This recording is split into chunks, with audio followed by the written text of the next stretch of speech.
네, 이제 다시 주식 현물 시장 쪽으로 와봅니다. 코스피는 현재 5포인트 상승이고요. 코스닥은 2포인트 상승입니다.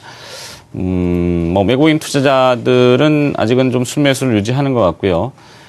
특징주들이 있으면 좀 얘기해 주시겠어요? 이승훈 대표님. 현대중공업이 오늘 실적 충격의 약세라는 얘기인데. 네, 현대중공업이 오늘 추가적인 그 약세에 대한 흐름을 계속해서 기록을 하고 있습니다. 하이투자증권에서 보고서가 나왔다라는 점 자체가 이제 좀 더 시장에서 충격적으로 좀 다가서고 있는 그런 모습으로 나타나고 있습니다만은 글쎄요, 현대중공업은 실적에 대한 쪽으로 지금 이거를 받아들이기보다는 그러니까 지금 마지막 그 파동을 좀 만들어가고 있다. 하락에 대한 마지막 파동을 만드는 과정 정도에 대한 흐름으로 좀 보시면서 접근하시는 게 좋을 것 같습니다. 그 외에 보게 되면은 네이버가 또 이제 반등에 대한 시도가 나타나고 있는데요. 네이버 같은 경우는 지금 그 외국인에 대한 매도가 기관으로 넘어가는 이제 그런 상황에 있다라고 보셔도 될 것 같습니다. 그래서 항상 첫 번째 파동의 상승에 대한 주식을 상승을 만들 때 보게 되면은 첫 번째 파동에서는 이제 외국인이 이렇게 쭉 사서 그 주가를 이렇게 또 부양을 하고 그 다음에 외국인이 또 일부 거기서 또 차익 실현하는 쪽에서 나오게 되면은 기관이 그 물량을 받아가지고 또 다시 한번 주가가 올라가는 이제 그런 경우를 많이 보게 되는데 지금 네이버 같은 경우는 그 기관들이 지금 이제 가격에서 외국인의 매물을 좀 받아주고 있다라는 것이 좀 특징적이다라고 보셔도 될 것 같습니다.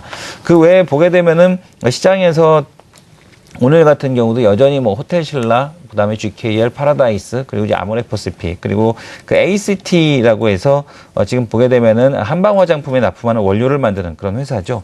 지금 보게 되면은 역시 강세에 대한 모습을 보여주고 있습니다. 그리고 그 외에 또 보게 되면은 화장품 관련주들에 대한 흐름들도 밸류에이션을 떠나서 장기적으로 매출이 나올 수밖에 없는 구조라는 측면을 좀 보실 필요가 있을 것 같고요.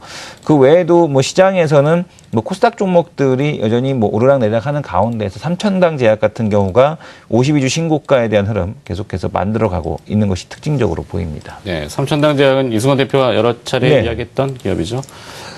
자, 그리고 또 한 가지 이제 휴일 동안 나왔던 재료 중에 코스닥의 히든 챔피언이라고 해서 거래소가 이제 휴일 전에 뭘 내놨습니다.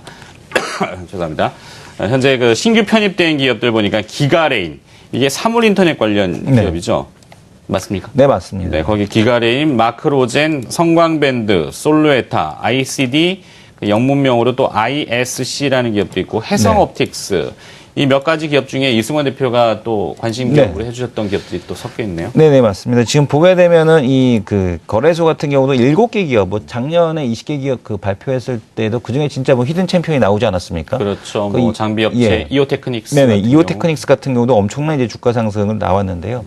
한국 거래소에서 이렇게 히든 챔피언으로 선정하는 기업들 같은 경우는 그만큼 이제 회사에 대한 쪽이 숨겨진 강자다라는 이제 그런 의미에서 히든 챔피언이라는 그런 이름으로 지금 발표를 하게 되는데, 지금 기가레인이라든가 아니면 유전체 분석을 하고 있는 마크로젠이라든가 그 다음에 실적 대비해서 상당히 좀 저평가돼 있죠.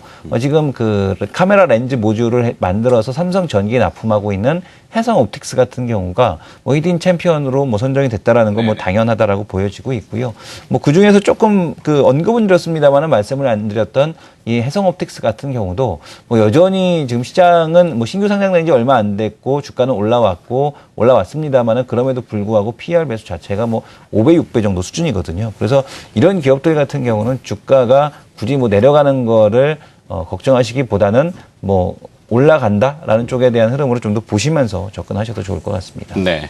자, 히든 챔피언으로 선정된 기업군을 보면은 거래소가 선정했으니까 결국에는 시류라고 하는 것이 그쪽에 중심이 있다는 거죠. 그런 것도 한번 분류를 좀 해보시면 좋겠고요. 휴일 동안 또 미국 대표적인 SI, NI 업체의 암덕스인가요? 네. 네, 실적이 나왔던데 실적이 좋았더군요. 주가는 1.37% 또 상승했던데.